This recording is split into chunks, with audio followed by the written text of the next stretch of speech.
Muito bem. Deixa eu só colocar a apresentação. Prontinho. Então, gente, hoje a gente vai falar sobre o plano de parto.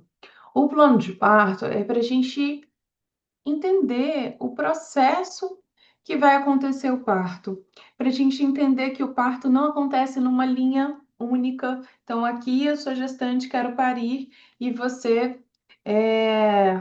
Peraí, que tem mais gente entrando. Aí, querendo parir, então eu vou entrar, romper bolsa, entrar em trabalho de parto e puf, tudo vai acontecer. Não, a gente tem vários caminhos. E fazer o plano de parto vai ajudar vocês a entenderem esses caminhos, porque tem mulheres que são controladoras demais. E nessas questões de controle, precisa entender, né, um pouquinho o que vai acontecer se sair a rota. Então, eu pensei que meu parto fosse começar com bolsa-rota, eu entrasse no trabalho de parto, fosse para o hospital e ganhasse. Ótimo. Só que você rompeu a bolsa e não entrou em trabalho de parto. E agora? Isso pode gerar um medo, né? Então, a gente quer que você não tenha medo, que você entenda todos os caminhos que você pode percorrer, que não é só um. Então, por isso que a gente desenha esse plano de parto, tá? Para quem entrou agora, meninas, eu falei que vocês podem me interromper a qualquer momento, que a aula é uma roda de conversa. Então, é para a gente tirar dúvidas. Se eu não tirar suas dúvidas, não foi válido a nossa roda. Então, eu estou aqui não só para palestrar, para mostrar para vocês em relação ao plano de parto, mas para tirar todas as dúvidas. Inglês? Inglês, vai. Eu estou com um menino aqui que não foi para a escola, então, de vez em quando ele está abrindo a porta. Então, vamos lá. Ó, então aqui, humanizar isso aqui é a nossa base, tá? É muito importante a gente entender isso, porque em todos os estados que eu já conheci, que eu já acompanhei parto, né? Então, Espírito Santo, Vitória, ó, Espírito Santo, São Paulo e Rio de Janeiro, existem vários tipos de médico. E aí eu vou falar das equipes, principalmente, tá? Que você contrata. E por mais que o seu médico seja humanizado, existem equipes que acreditam no que eles acham melhor e não necessariamente no que pode ser feito para você. Então, o que é que a gente preza aqui no Gesta Vida? Que humanizar é acreditar na fisiologia da gestação e do parto. Humanizar é respeitar essa fisiologia e não apenas acompanhá-la. Humanizar é devolver o protagonismo do parto à mulher, a vocês. E é garantir o direito de conhecimento e escolha. Então, entende-se que a gestação e parto como eventos fisiológicos perfeitos, onde apenas 15 a 20 mulheres das gestantes apresentam adoecimento neste período, necessitando de cuidados especiais, como diabetes, trombofilia, pressão alta, cabendo apenas ao médico acompanhar esse processo e não interferir buscando aperfeiçoá-lo. Por que a gente fala isso? Porque, né, vou falar de São Paulo, Rio de Janeiro e Espírito Santo, que é onde eu tenho mais conhecimento, onde eu acompanhei partos. Em todos esses três estados, existem médicos que fazem o que eles acham melhor para a mulher, principalmente em relação à analgesia. E aí vocês vão ver com o decorrer da nossa conversa que a analgesia sim é uma intervenção, mas se você conhece a fisiologia, você gestante, entende que existe essa intervenção e o que pode acontecer, e você é protagonista do seu parto, você, claro, não fazendo mal ao bebê, você pode escolher se você quer ou não quer, tá? Então é muito importante a gente entender essa questão também. Todas vocês mandam aqui para mim se vocês estão com o plano de parto do Gesta Vida que a gente compartilhou ali nos grupos. Quem não tiver, depois levanta a mão que eu mando, tá? Primeira coisa, ótimo. Primeira coisa, colocar ali seu nome, né? Você vai ter fisioterapeuta, doula, e onde que você quer, deseja ter bebê. Então, aqui a gente coloca aqui em Vitória é só suíte de parto, né? Claro, pode ter no centro cirúrgico também se estiver tudo cheio, mas a gente não tem quarto PPP. Em outros estados e fora do Brasil tem quarto PPP, como a gente tem gestantes de vários lugares do mundo, eu coloquei aqui também. Então, aqui, né, a gente está mostrando as salas do centro cirúrgico. E eu queria perguntar para vocês acham que essa daqui de azul e essa daqui de verde, ela está sendo protagonista do parto dela?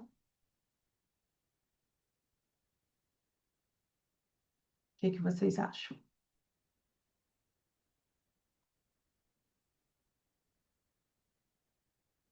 Pode escrever aí no chat. Então, em alguns casos, e às vezes no plantão, e às vezes fora do Brasil, dos Estados Unidos, a mulher não vai ser protagonista. Ela vai ser apenas mais uma naquela sala, tá? Então, esse aqui foi um parto que eu acompanhei aqui em Vitória, e a gente sabe que isso pode acontecer. Por isso, principalmente para vocês que estão fora do Brasil, que são nossas alunas, a gente fala tanto da informação, para que você, num ambiente que onde você teria um parto assim, desse do azul, você possa ter um parto assim, mesmo sendo contrário a tudo que eles orientam lá, porque é possível ter um parto humanizado sendo protagonista em outros lugares. Pode falar. Thaís, dá Oi, licença. pode falar. É, o que seria sala PPP? A sala PPP, quem que é que tá falando? É que eu não tô Meu vendo. nome é Érica. Oi, Érica, tudo bem? Você Tudo bem. tá no Brasil ou fora do Brasil? Estou no Brasil, aqui em interior de São Paulo. Interior de São Paulo. Eu não vou saber exatamente onde, se no seu lugar onde você vive tem a sala PPP. É uma sala Aham. de pré-parto, parto e pós-parto. O que quer dizer? Que assim que você Ah, interna, você fica na mesma sala durante todo o período da sua internação. Aqui no nosso estado a gente não tem. A gente tem a sala de pré-parto e parto, e depois a gente vai para um quarto depois de ter bebê, tá? Mas em alguns lugares do mundo e em São Paulo, por exemplo, capital, eu sei que também existe a sala PPP, tá? tá. E a sala Então, de parto é apenas onde a mulher vai só para parir, e depois só para sai, parir. né? Por exemplo, aqui em Vitória, a gente só entra na sala de parto com 7 centímetros, tá? Então, a gente vai com 7 centímetros para a sala de parto, passa o processo de final de trabalho de parto expulsivo, tem a hora ouro e depois a gente vai para quarto. A gente não fica na Tá. sala de parto, tá bom? Uhum. E o centro Tá bom, então. cirúrgico, ele pode ser usado para um parto normal.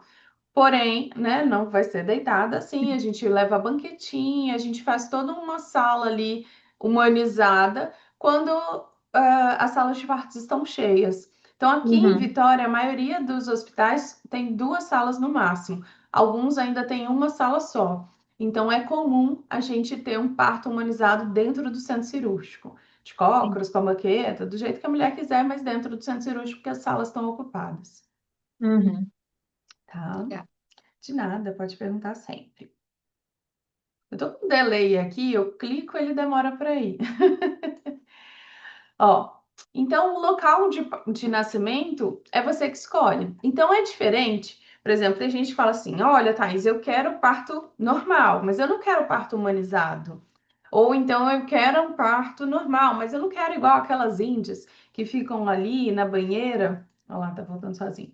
Na banheira, sozinhas, ou um parto domiciliar. Então, o parto vaginal é o parto que o bebê nasce pela vagina.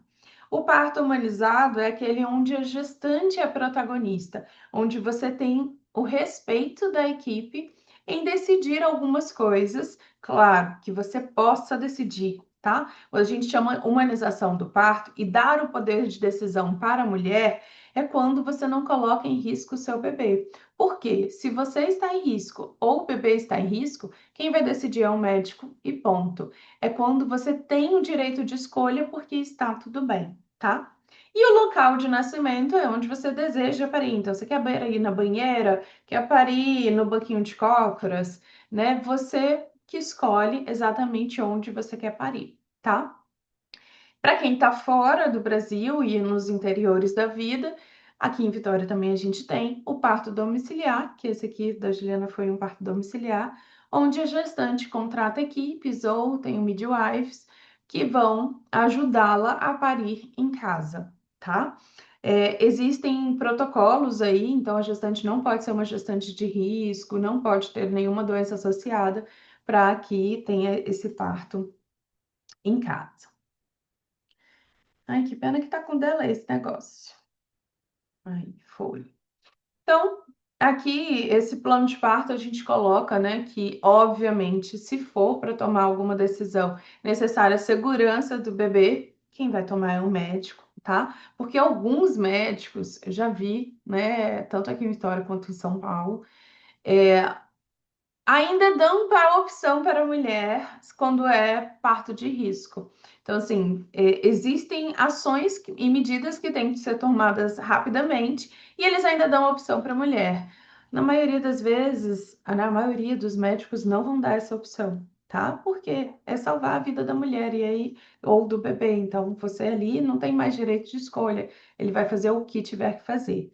E aí, eu não sei se vocês viram no Fantástico, alguém viu no Fantástico? A obstetra que falaram, entraram com processo contra ela do Rio de Janeiro, e aí fizeram que mostraram uma cesárea onde tinha cortado a bexiga. Vocês chegaram a ver? Fala para mim no chat. Então, eu passei por um processo desse aqui em Vitória, onde numa cesárea também teve que cortar a bexiga, tá? E é claro, a gente precisou fazer isso. Não, não, ninguém está sabendo do barraco que está acontecendo, tudo bem? Eu vi. Barraco quente. Então, na verdade, é, existem algumas situações que a gente tem que salvar a vida do bebê ou salvar a vida da mãe, então a gente vai fazer. No caso do que eu passei, eu presenciei tudo e eu vou falar o que eu passei. Eu não estava no Rio de Janeiro para falar o do Rio de Janeiro, mas eu acredito que tenha sido igual. Então, por exemplo, era uma cesárea de segunda gestação e ela queria parto normal, mas acabou virando cesárea. Quando abriu a cesárea, a bexiga estava aderida. Então, a bexiga, que é para ficar aqui embaixo do útero, aqui minha mão é o útero, aqui é a bexiga, ela deve, né, descer aqui para o médico cortar o útero e tirar o bebê. Só que essa bexiga estava aderida completamente no útero, então à medida que o útero foi crescendo, a bexiga foi crescendo, né? Se expandindo junto com o útero. Não tinha como acessar o útero sem cortar a bexiga. Então, assim que a obstetra abriu e viu essa situação, ela foi lá na cabeça da gestante e falou: Olha só, eu não consigo tirar o seu bebê sem cortar a sua bexiga. Isso vai gerar uma lesão, vai gerar algumas questões pós-parto, que você vai ter que usar sonda. Eu vou ter que chamar o urologista para fazer uma cirurgia na sua bexiga depois que eu tirar o bebê. Mas não tem jeito, né? Eu tenho que tirar esse bebê e é só assim que vai acontecer. Então, não dava para ver. Gente, isso não veio pela ultrassom. Não dá para ver aderência no ultrassom. É só quando abre. Então, por que que fazer várias cesáreas é arriscado? Porque acontece aderências, né? E nesse mesmo dia, gente, foi muita coincidência, assim, muita coisa. Teve a primeira que queria parto normal, virou cesárea e era bexiga aderida, e a segunda era o intestino aderido. Então, nesse mesmo dia aconteceu tudo isso. Então, existem consequências depois disso, né? Mas a gestante sabia, estava a par de tudo que estava acontecendo. Então foi uma cesárea muito mais demorada, teve que trazer outro cirurgião para cuidar da bexiga. Ela ficou 14 dias internada, então tem consequências, tá? Então, é claro que, por exemplo, você fez cirurgia plástica, você fez bariátrica, você fez alguma outra cirurgia. É claro que o médico que é humanizado sempre vai querer que você faça um parto normal. Eu lembro um parto que eu acompanhei de uma mulher obesa que já tinha feito algumas cirurgias na vida e hoje, naquela época que ela estava grávida, ela estava obesa. E a médica só me falou: Thaís, você tem que fazer de tudo para essa mulher conseguir ter parto normal. Porque eu abri esse abdômen e eu sei que eu vou ter problema. Então, tem exames para mensurar isso? Não. Mas o histórico a gente sabe que pode abrir e ter algum problema, tá? Então, não escutem só a mídia, tem muitas coisas ali atrás que a gente tem que tomar decisões na hora. E isso tudo é no plano de parto. Então, por exemplo, meu plano de parto, eu sabia que eu poderia ir para uma cesárea.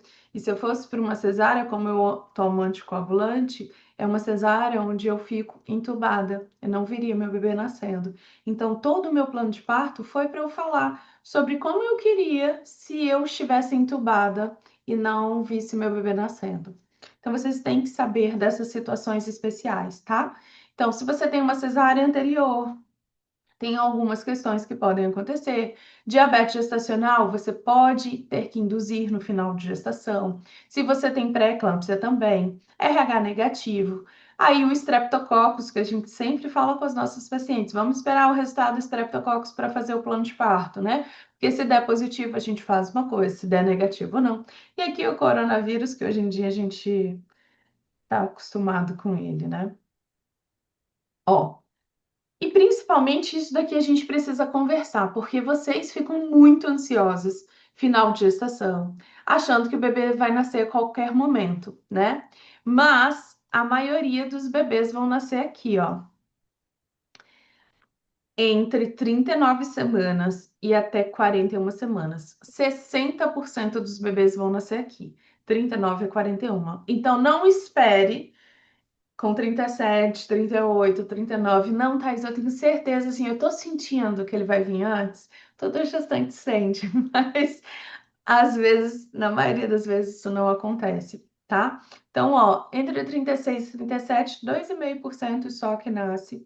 37 a 39, 20%. E 41 a 42, 15%. Então, a gente sabe que existem bebês que vão passar de 41 semanas. E eu já tive bebês que nasceram ali com 43 semanas, tá? Nossa. É. Então, tudo bem se o bebê estiver bem. Pode falar, Raquel. Fala comigo. Pode só liberar o áudio e falar, porque eu não tô vendo o rostinho de vocês. Thaís, Hum, o meu caso, se você quiser conversar comigo depois, porque o meu caso é um pouco à parte, uhum, é que como eu não moro no Brasil, e uhum, aqui onde eu moro, eles não fazem septococcus. aham, não tem problema. Eu também não fiz o Streptococcus. Tá, O que acontece é que existem duas linhas de raciocínio. tá, E são duas escolas diferentes, né? E aí, o médico vai decidir qual escola que ele quer seguir. Existe um certo ou errado? Não existe. Por exemplo, todas as mulheres do SUS não fazem exame de estreptococcus, tá? entendi. Mulher que vai parir no SUS não faz.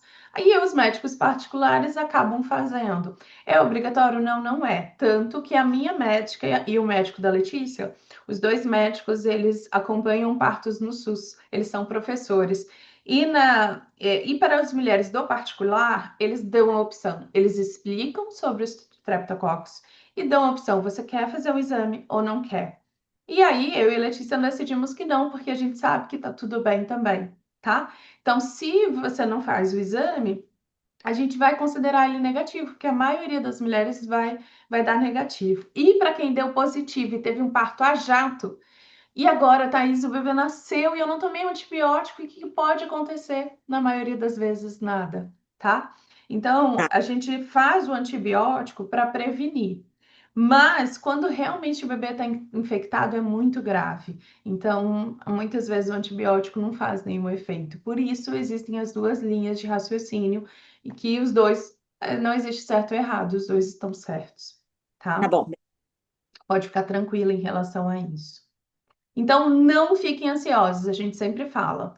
Pensa que o seu bebê vai nascer com 41 semanas ou mais. Nasceu antes, é lucro, mas se você estiver pensando que vai nascer 39, 40, você vai ficar muito ansiosa depois de 40 semanas. Então, é melhor você pensar que vai nascer com 41 semanas, pega aquela data e guarda para si, do que você pensar antes, tá? Porque aí não gera tanta ansiedade.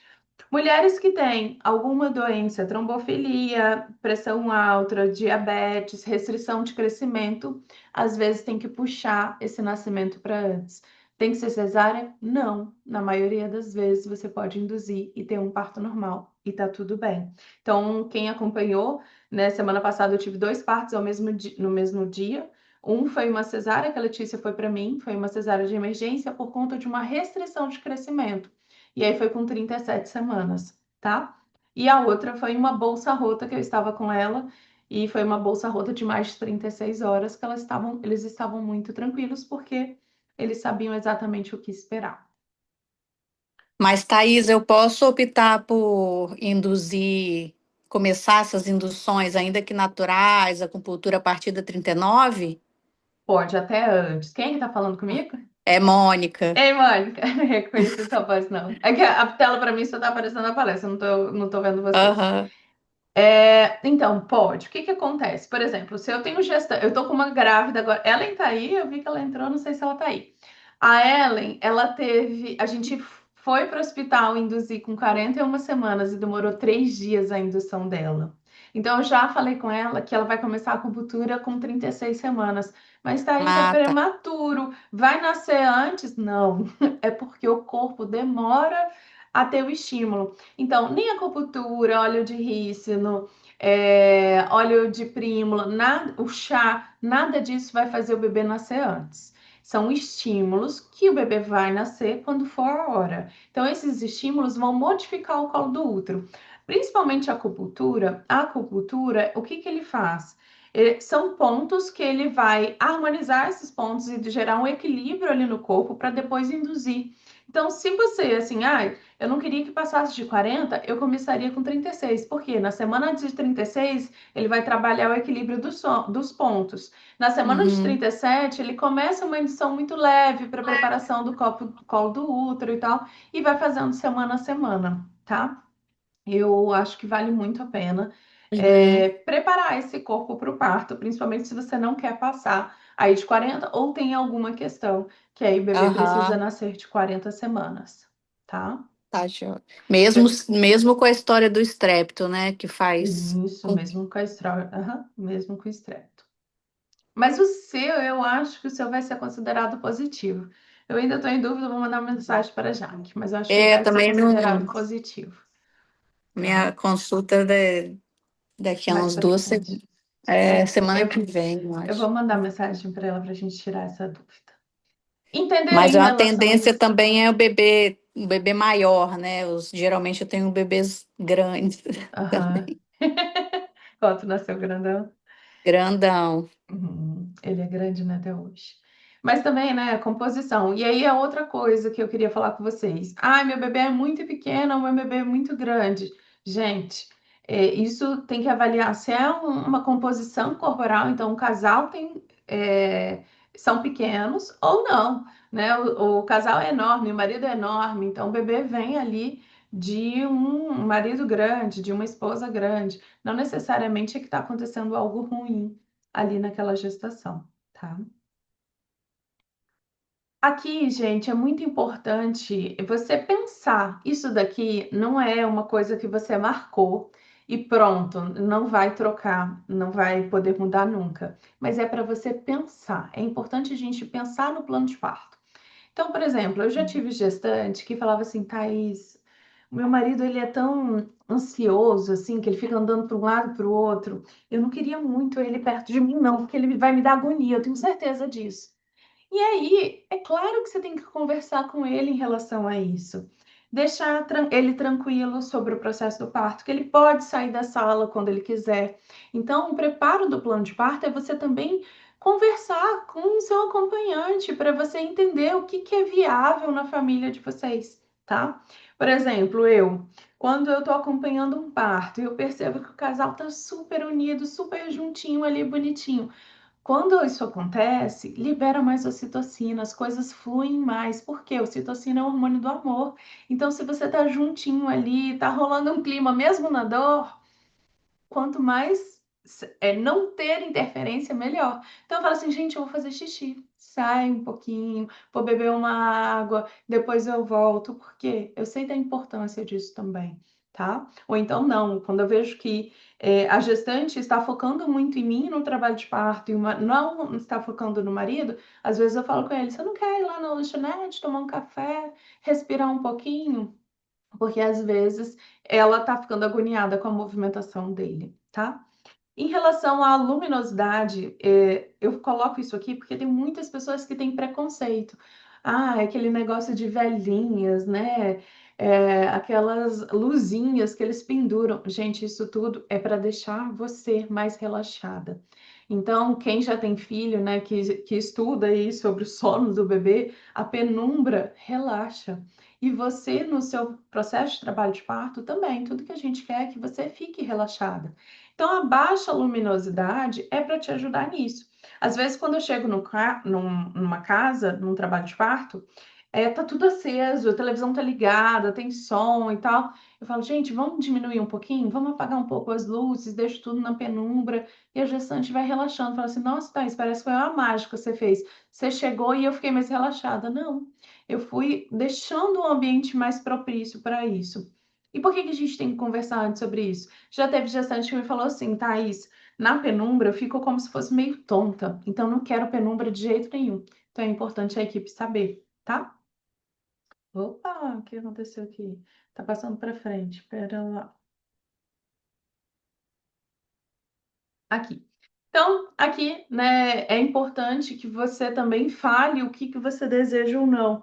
Então, que meu parceiro não seja separado de mim em nenhum momento do trabalho de parto, porque às vezes a gente chega no hospital corrido, o bebê tá nascendo e o marido fica assinando papel, né? O casal que eu acompanhei na semana passada foi o segundo parto do marido e ele falou que na primeira experiência dele ele ficou assinando papel e perdeu e foi uma cesárea. E perdeu a cesárea, né? O bebê nasceu e depois ele foi lá porque ele ficou na recepção. Então é importante, principalmente se você tem uma equipe, né, tem uma obstetra, falar com ele. Se você não tem, contratou alguém, falar com essa pessoa. Olha, eu quero entrar, eu quero vivenciar todos os momentos com a minha esposa, tá? Hoje em dia, a maioria das mulheres vão ter poucos toques vaginais, porque a gente sabe que não é isso que faz aumentar a dilatação, aumentar o processo do trabalho de parto. Então, tá tudo bem, a gente consegue avaliar o seu trabalho de parto pelo processo em si, não necessariamente eu tenho que tocar, né? Então, quem viu eu contando sobre essa paciente de bolsa rota, eu falei, não, ela estava muito tranquila, eu sabia que o bebê não ia nascer, por quê? As contrações dela não eram eficazes. Então, por mais que estava com 8, 9, 10 centímetros, ainda tinha um tempo para o bebê nascer, porque as contrações não eram eficazes. Então, às vezes, a minha própria gestante, essa gestante, pediu, Thaís, você não acha que tem que fazer um toque em algum momento do parto? E eu falei, olha, eu não acho. Por quê? Não mudou o seu padrão de contração. Então, pode até ter dilatado, mas ainda não está perto de nascer. Se você quiser, eu chamo, mas pode te gerar mais ansiedade, porque você quer acabar logo com o processo do parto. E ela falou: não, então tudo bem, você acha que não precisa, não precisa. E a gente continuou esse momento do parto, tá? Durante o trabalho de parto, vocês podem comer, tá? Então, para quem é nossa gestante, a gente dá, que vai acompanhar no parto, né? A gente dá uma térmica. Para quem está no Gesta Vida, a gente tem ali as orientações do que levar para comer. É importante levar comidas que vão te ajudar a ter energia. Então, açaí, tem gente que leva picolé, sachê de mel, chocolate. E aí, quem é fitness aqui, pelo amor de Deus, para de ser fitness no parto. Por quê? Tem gente que leva castanha, tem gente que leva barrinhas. Isso, a Virgínia aqui, que está em trabalho de parto, ela não estava com contração bombando, mas se ela tivesse, ela não ia conseguir comer uma uva. Então, você pode sim levar lanches mais reforçados para um momento pós-parto, por exemplo, ou pré-parto, se você ficar numa indução muito longa. Mas durante o trabalho de parto tem que ser comida que você coloque na boca e engula, porque na hora da contração você não consegue mastigar. Gatorade é uma coisa que é muito importante levar, porque aí você às vezes não quer comer nada, tá muito enjoada, pelo menos vai repondo ali. Tá? Então, eu sempre falo para levar esse kitzinho para você ter no parto, porque às vezes, a maioria das vezes, o bebê nasce de madrugada e as lanchonetes lá no processo do hospital estão fechadas nesse momento, tá?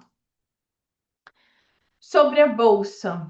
Então, teve um casal que perguntou na aula de parto semana passada, né? Thaís, que horas que rompe a bolsa? Qualquer momento.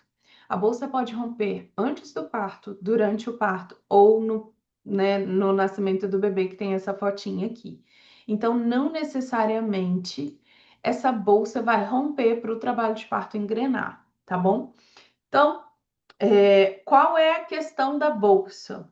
Se eu tenho contrações meia boca e estou dilatando, então, por exemplo, eu tenho gestantes que no final de gestação a médica vai fazendo toque, eu mesma, por exemplo, né? Eu tinha pródromos, eu tava com 5 centímetros de dilatação. Então, e o bebê tava alto, mas eu sabia que meu colo tava muito bom. Então, a gente espera dessa mulher que o colo tá muito bom. Um trabalho de parto mais rápido quando tem contração forte. Se a contração ficar meia boca, vai ser devagar também. Mas se a contração ficar forte e romper a bolsa, o bebê pode nascer a qualquer momento, tá? Então, quando rompe a bolsa durante um processo de trabalho de parto, geralmente essas contrações ficam mais fortes. E aí a bolsa pode ser rompida pelo médico. Qual a questão disso? Isso é uma intervenção.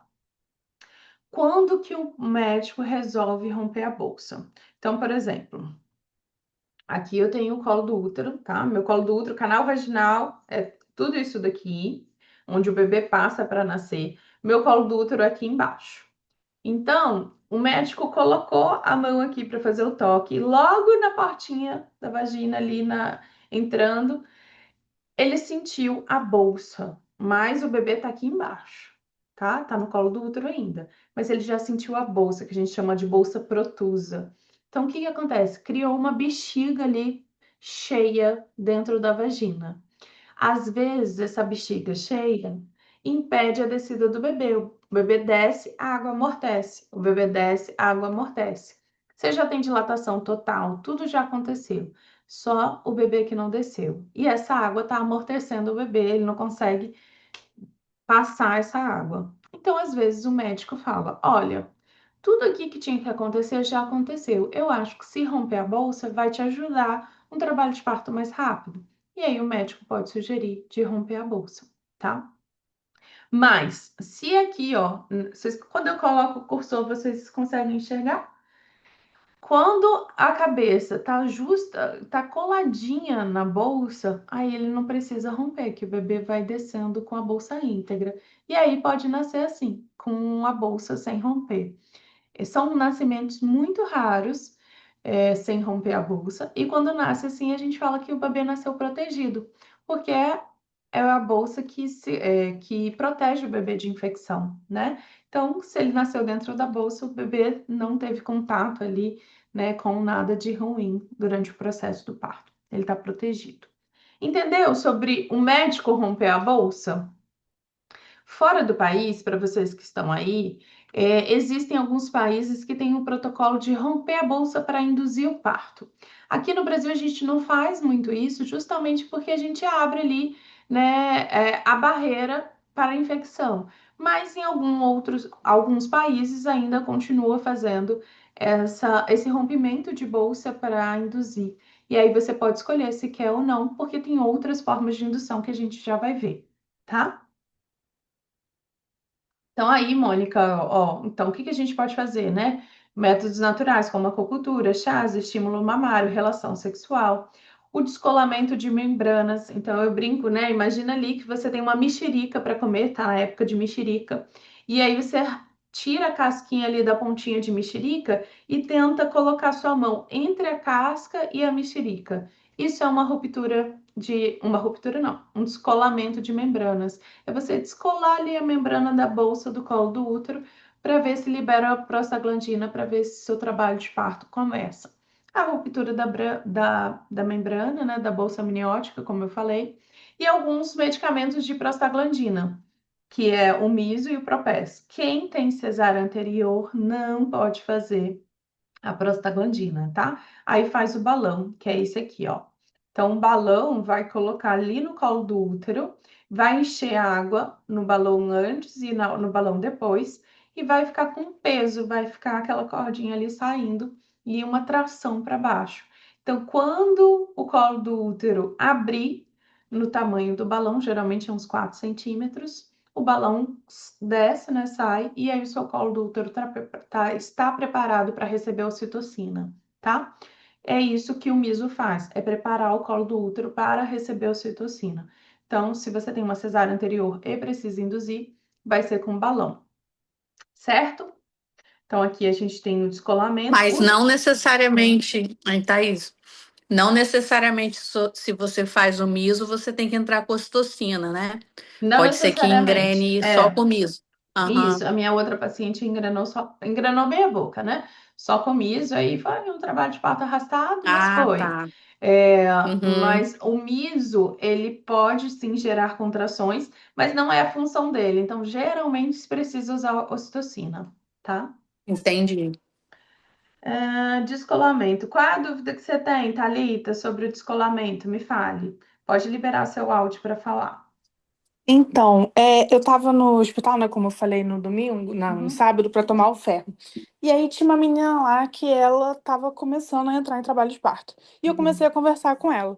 Ela falou que nas últimas 4 noites ela tava sentindo muita dor, não tinha ruptura de bolsa nem nada. E aí ela foi pro hospital para saber se o bebê dela tava bem. Ela tava com 38 e 5 dias. uhum, E aí ela falou que o médico de plantão perguntou se queria que ela colocasse o miso. Ela falou que não, ela já teve um parto há 18 anos atrás, que foi normal. Aí ela falou que no parto normal, há 18 anos, até fizeram a episiotomia nela. uhum, E dessa vez ela queria de novo um parto normal e perguntaram para ela se ela queria miso. Ela disse que não. Mas ela falou que fizeram um descolamento.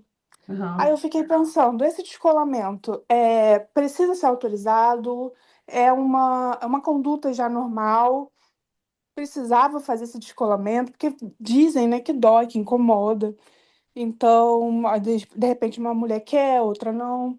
Aí eu Isso, eu queria fiz saber um pouco bastante o mais. descolamento, né? Eu queria muito que entrasse trabalho de parto só com descolamento. Os meus 2 partos foram induzidos, então a primeira coisa que a gente começa a fazer, né, além de usar o chá, os óleos, a acupuntura, é o descolamento, quando tem possibilidade. Então, assim, o descolamento é uma intervenção. Qualquer intervenção médica no seu corpo, você precisa de dar autorização, tá? O médico não pode fazer uma intervenção no seu corpo sem dar autorização, então é passível de processo. Então, por exemplo, eu vou fazer o toque, você está numa consulta de final de gestação com 39 semanas, eu vou fazer o toque e aí faz o descolamento. Isso não pode ser feito sem te avisar, tá? Como é que você sabe que fez um descolamento? Geralmente o médico roda o dedo ali, então você sente um movimento maior. Porque para tocar é só ir com ele para frente, né? Mas para fazer o descolamento, o médico roda o dedo e algumas mulheres vão sentir dor. Eu, sinceramente, não senti dor nenhuma, achei muito tranquilo fazer, mas sim, eu tenho pacientes que têm um relato que ele é muito doloroso, tá? O descolamento é um método de indução. Então, se você tem alguma questão que precisa que o bebê nasça, é um método que não é tão intervencionista assim. Então, não é medicamento, né? É um método mecânico e às vezes você entra em trabalho de parto. Então, por exemplo, você vai para o plantão e a gente tem que internar com 41 semanas por conta do plantão.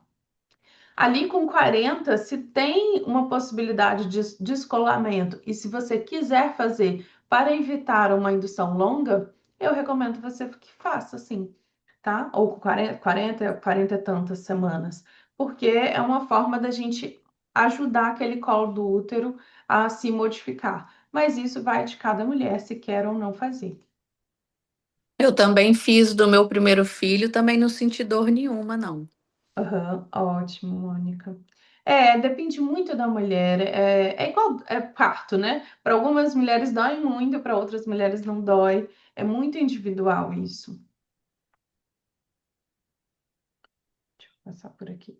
Alguém mandou mais mensagem? De nada. E aí a gente tem um medicamento. Então, a prostaglandina, que é aquele comprimidinho no colo do útero, não pode ser feito para quem tem cesárea anterior, tá? E tem a ocitocina. A ocitocina, então, prostaglandina, descolamento e balão é para modificar o colo do útero. Tudo que a gente tenta fazer com as induções naturais, para deixar esse colo do útero mais fino, centralizado, amolecido, para que, quando coloque a ocitocina, ele faça a ação dela, que de dilatar e ajudar na descida do bebê. Se eu não tenho um colo do útero preparado, é como se eu tivesse uma rolha ali. Então, pega um gente, negócio de Coca-Cola, uma garrafa de Coca-Cola, sacode ela com o lacre, né? Ela gera muita pressão, mas ela não vai. Se o lacre estiver bem lacrado, ela não vai explodir. Mas na hora que eu afrouxo aquele lacre, tudo sai.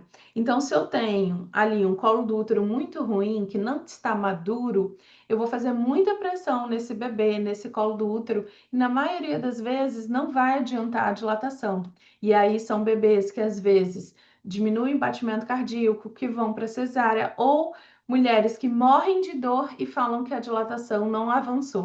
Não, Thaís, eu fiquei 10 horas com muita dor, mas eu não passei de 2 centímetros. Provavelmente o método de indução estava errado, né? O colo ainda não estava preparado para receber aquela ocitocina. Então gerava dor, gerava muita contração, mas não evoluía na dilatação, tá? Então, a ocitocina tem o momento certo para fazer. Então, a minha gestante que rompeu a bolsa na terça-feira, ela colocou um miso, foi colocando até entrar em trabalho de parto, porque o colo dela não estava bom. Se colocasse ocitocina, não ia adiantar muita coisa, tá? Passa aqui por baixo. E o que a gente pode fazer para aliviar a dor? E aí a gente tem inúmeras coisas, né? Técnicas de respiração, chuveiro e banheira. E aí eu tenho pacientes que não querem entrar na banheira de jeito nenhum, tem nojo. Então é importante você falar com a equipe, porque às vezes lá no parto falar, você tá com muita dor, falar, vamos entrar na banheira. Você, não, de jeito nenhum. Para que a gente saiba previamente o que você quer, tá?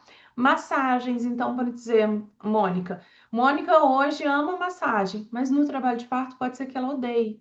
Então é Ai, foi isso importante. que aconteceu mesmo Foi. comigo. Então é importante que você tenha total abertura para a equipe para falar, não faz mais massagem, tá tudo bem, eu sei que você quer me ajudar, mas não tá ajudando. Porque às vezes o nosso corpo fica muito sensível com as contrações Uhum. e gera mais dor ao invés de aliviar. Então tá tudo bem, senão, então tem mulheres que não querem toque e tá tudo bem. A gente vai auxiliando elas de outras formas, tá? Você tomou analgesia, Mônica? Tomei. Tomou? Então aqui, né, só para Tomei ilustrar. de com 5 para 6 Uhum, ótimo. No centímetros. momento bom. Ó, eu até brinquei com uma paciente que eu atendi sábado. Eu era uma das mulheres que falava assim: eu não vou entrar na banheira, que nojo. Um monte de mulher tem bebê lá, faz cocô lá, eu não quero entrar. Olha eu na banheira. Primeira coisa que eu falei quando eu cheguei no hospital: liga essa banheira, porque alivia muito a dor. A água quente ajuda muito nas contrações.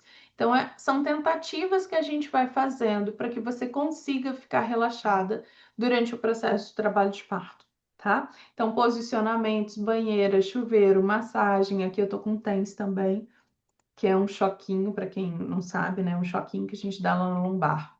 E a analgesia, tá? Então, tem mulheres que vão falar, Thaís, eu quero analgesia assim que eu engrenar o trabalho de parto. Tem outras que vão falar, não, eu quero tentar um parto normal sem analgesia. Existe o certo ou errado? Não. A analgesia, hoje a gente sabe que ela é segura e que você pode tomar até com 1 centímetro, mas você tem que entender as consequências disso. Então é importante você fazer o seu plano de parto e entender que se você tomar analgesia muito cedo, quando passar o efeito da analgesia, você vai estar na loucura, nas contrações mais fortes ali com 7, 8 centímetros. E aí, se você não conseguiu com 1 centímetro aguentar a dor, será que você vai aguentar com 7, 8? Vai ter que fazer uma nova dose de analgesia. E quais são as consequências disso? Você tem que entender que o parto é seu. Na hora do expulsivo, quem põe o bebê para fora é você. Se você ficar mascarando a dor, você pode até ter um trabalho de parto inteiro sem dor. Mas na hora do vamos ver, no período expulsivo, o bebê depende de você para colocar para fora. Então, as gestantes que tomam muito no início, eu converso muito com elas em relação a isso. Olha, a analgesia vai tirar sua dor agora, mas na hora do expulsivo, eu preciso de você para a gente colocar o bebê para fora, porque é você que tem que fazer a força. Tudo bem? Você vai me ajudar no período expulsivo? Vou. Por quê? Senão ela chega a 10 centímetros e na hora do vamos ver ela fala, eu quero cesárea. Porque ela não vai tolerar a dor, entende? Então, quando a gente toma, igual a Mônica falou ali, com 6, 5, 6, 7 centímetros, é melhor porque você aprendeu a lidar com a dor, chegou na dor um pouco mais forte, entendeu o que é, tomou analgesia e aí depois vai pro parto, né? Pro expulsivo, tá? Alguém tem dor, tem dor, vê? Alguém tem dúvida aqui no analgesia? No expulsivo, eu senti que ainda assim perde um pouquinho, né? Não sei se com esse Epinô, eu não tive essa oportunidade de aprender na época isso.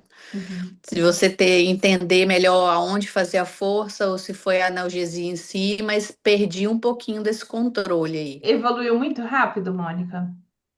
O meu evoluiu. Aí, quando eu tomei analgesia, deu uma seguradinha. Aí fomos para os exercícios que eu achei que me cansou, confesso também. Uhum. E aí entrou na parte do expulsivo que demorou 3 horas, eu acho. Acho que poderia ser um pouco mais curto. E mesmo com 3 horas, você não sentia onde fazer a força? Eu sentia vontade de fazer a força, mas não aonde eu devia concentrar. Era uma coisa meio instintiva, assim, de faz a força, veio a vontade, faz, mas não sei se com essas técnicas de fisioterapia pélvica teria sido diferente, ou sem analgesia, ou se eu sentiria alguma coisa diferente. Tá. Depende muito da altura do bebê também. Por exemplo, eu tenho umas 3 médicas que eu falo que eles me falam exatamente o que eu quero escutar. Por quê? Tem um médico que fala para mim assim, eu falo onde que o bebê tá? E eles falam, tá baixinho, Thaís, já já vai nascer, mas não falam exatamente em que plano que tá.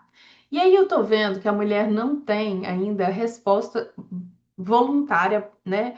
Involuntária, né? É a resposta de empurrar o bebê com força. Ela até empurra, mas muito basiquinho.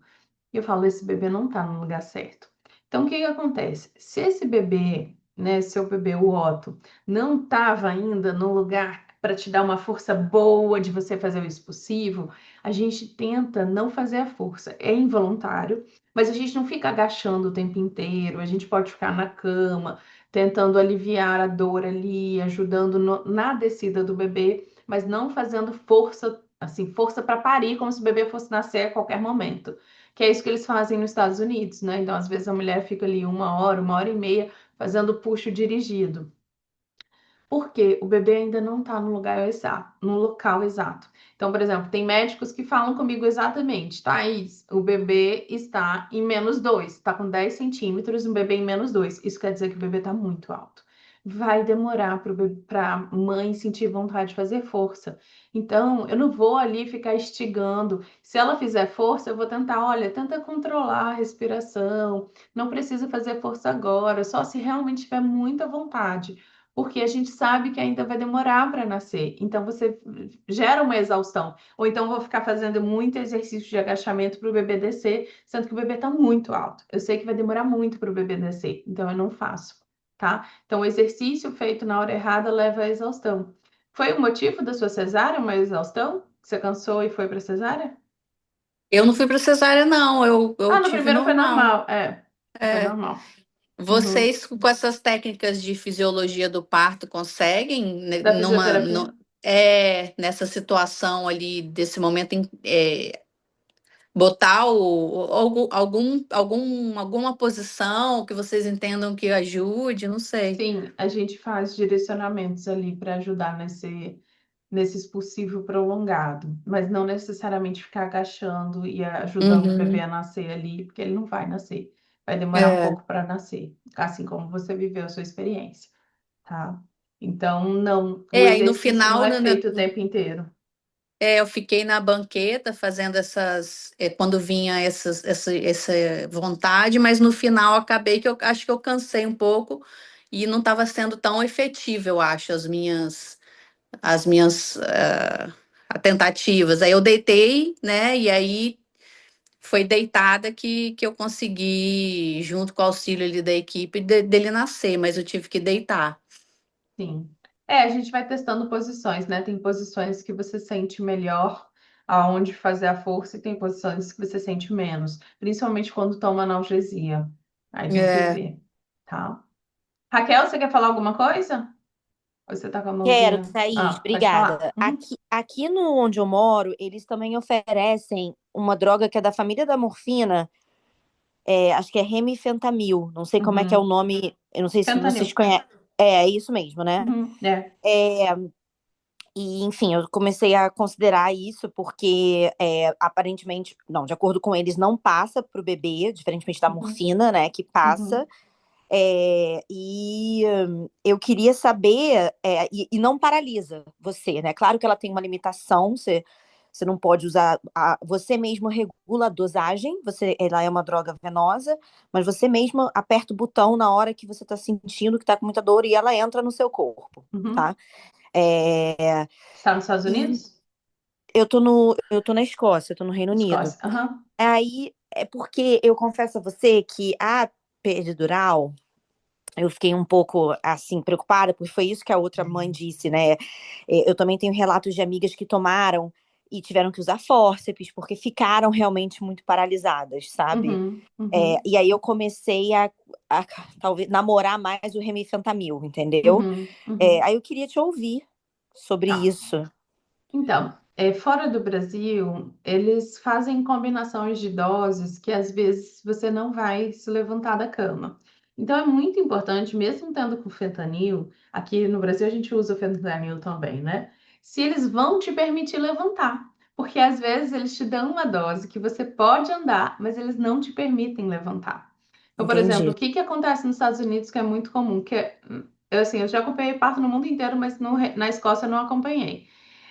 Nos Estados Unidos, por mais que a mulher esteja sentindo a perna dela, consegue levantar, eles não deixam. Eles colocam sonda uretral para a mulher nem levantar para fazer xixi.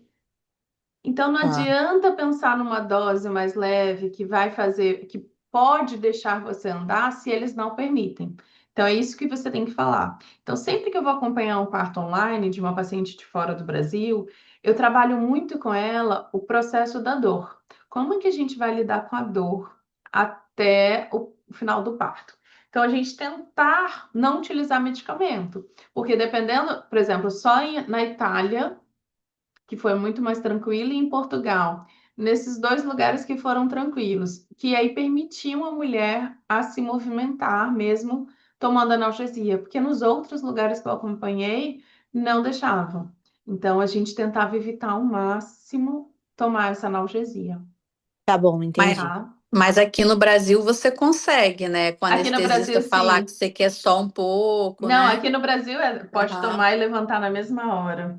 É é, só fora do Brasil mesmo que é complicado, aham. Tá bom, tá? obrigada. De nada. E aí, no período possível, a mesma coisa. E aí, a gente tem essa diferença dentro do Brasil e fora do Brasil. Então, fora do Brasil, Raquel, você também vai ter que perguntar aí se você pode ter bebê em outras posições. Por quê? Por exemplo, eu tive uma, onde que foi? Na Bélgica, que a gente foi um trabalho de parto muito rápido, durou 3 horas total, a gente chegou com 9 centímetros, e ela tinha relatos da vizinha dela que eles faziam episiotomia, que é aquele corte na vagina. E ela não queria de jeito nenhum. E eu falei, então você não vai ficar deitada na cama. E eu falei, agacha, agacha, fica de quatro, mas não fica deitada. E ela agachava, e eles falavam, pelo amor de Deus, o bebê vai cair, não faz essa posição. Eu falei, fica de quatro, então, em cima da cama, mas não deita de barriga para cima, senão eles podem cortar. E aí ela ficou de quatro e nem nasceu de quatro. Depois eles falaram assim, gente, eu nunca vi bebê nessa posição. Então, assim, é cultural mesmo deles não terem essa experiência de terem outras posturas. Aqui no Brasil você pode ter uma perna para cima, outra para baixo. Aqui eu estava segurando em pé, segurando no TRX. Então eu estava meio que em pé ali, agachava quando eu queria, na cama, de cócoras. Você pode deitada de lado, você pode escolher ali em que posição ficar. E isso é muito importante fazer o seu plano de parto e conversar muito com o médico, Raquel, porque Tá a gente bom. tem que entender aí na cultura do seu país, o que que eles permitem você fazer. Porque, por exemplo, Mônica, né? Mônica estava agachando, agachando, agachando, e agachar para ela não fazia diferença. Foi para a cama, o bebê desceu e nasceu. Ao contrário, é verdadeiro. A mulher tá ali na cama fazendo força, força, força, o bebê não nasce. Ela levantou, agachou, o bebê nasceu. Então, Pensa que o bebê e o quadril é uma peneira. Então, o quadril é uma peneira. Se eu coloco o trigo ali, até caem uns grãos, mas se eu chacoalhar, cai. Então, às vezes, só o fato de eu levantar ou mudar de posição, eu mexi o quadril e o bebê desceu. Então, se mexer durante o trabalho de parto e no período expulsivo, é importante também que você vai facilitar o seu trabalho de parto. Então, isso é muito importante conversar com os médicos, principalmente fora do Brasil, porque aqui já é rotina da gente se movimentar, tá? Tá bom, obrigada. De nada. E aí, né, eu quero saber de vocês, o que que vocês querem? Se você quer sentir o bebê, se não quer, porque às vezes a gente pergunta, você não quer sentir? Às vezes você acha que tá tão longe do bebê nascer, então você vai lá e sente a cabecinha do bebê. E aí te dá um gás final para força, porque você não tá acreditando. Então, quando você sente a cabecinha do bebê, você acredita. Então, aqui a Letícia tá sentindo e o marido dela também estão sentindo que o bebê tava ali. Ah, o bebê vai nascer. Então, a Letícia foi para uma cesárea no primeiro parto, né? E nesse momento ela duvidou: será que vai nascer mesmo? Eu falei: já tá aí. Então, põe a mão para você sentir, tá? É importante empurrar o bebê só quando sente o puxo. Então, por exemplo, se você toma analgesia muito no final, você não vai ter essa sensibilidade. E às vezes o bebê já está na portinha para nascer. E aí vai ter que ter o puxo dirigido, que é a gente, né, externo, falar com você: ó, sua barriga está contraindo, empurra. Só que esse empurrar, quando você não sente, às vezes demora para você aprender onde empurrar. Mas vai ter um momento que você vai achar onde empurrar. Mas pode acontecer se você tomar analgesia muito para o final. Então, Raquel, essa questão de você liberar a dose, eu já acompanhei pacientes fora do Brasil que tinham essa possibilidade. É importante você entender até que momento que é legal para você. Então, ali até 8 centímetros eu acho legal, se você tomar analgesia, para ir liberando ali, você conseguindo passar pelo processo de parto. Mas tenta, depois de 8 centímetros, não liberar mais doses para você, porque senão você pode perder a sensação do puxo. E isso pode te gerar um trabalho de parto um pouco mais longo, um expulsivo mais longo, e você não tem consciência de onde empurrar, tá? A gente não tem. Deixa eu ver a mensagem. Ótimo. A gente não tem limite de tempo do período expulsivo. Então, o que que dá um limite para gente? Se o bebê está bem e se a gestante está bem. Então, pode durar 3 horas, igual a Mônica falou? Pode. Pode durar 5 horas? Pode. Se o bebê está bem e a mãe está bem, a gente espera esse processo.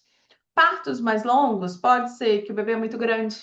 Pode ser que o bebê venha com uma mãozinha na cabeça. Então, isso daqui para passar demora mais do que isso aqui, tá? Então, a gente às vezes não sabe por que aquele expulsivo é muito longo. Mas depois que o bebê nasce, a gente vê se o bebê é grande demais, se ele veio com a cabecinha um pouco para cima, um pouco para baixo, dificultando ali a descida do bebê. E tá tudo bem. Se você quiser continuar e se o bebê estiver bem, a gente continua, tá? Tudo bem? E aqui é episiotomia, né? Então, fora do país, depois você pergunta aí, Raquel, se aí eles fazem episiotomia ainda. É muito comum a episiotomia fora do país, tá? Japão, Alemanha, Estados Unidos, Bélgica, Austrália, costuma fazer episiotomia. Fazem, pois é.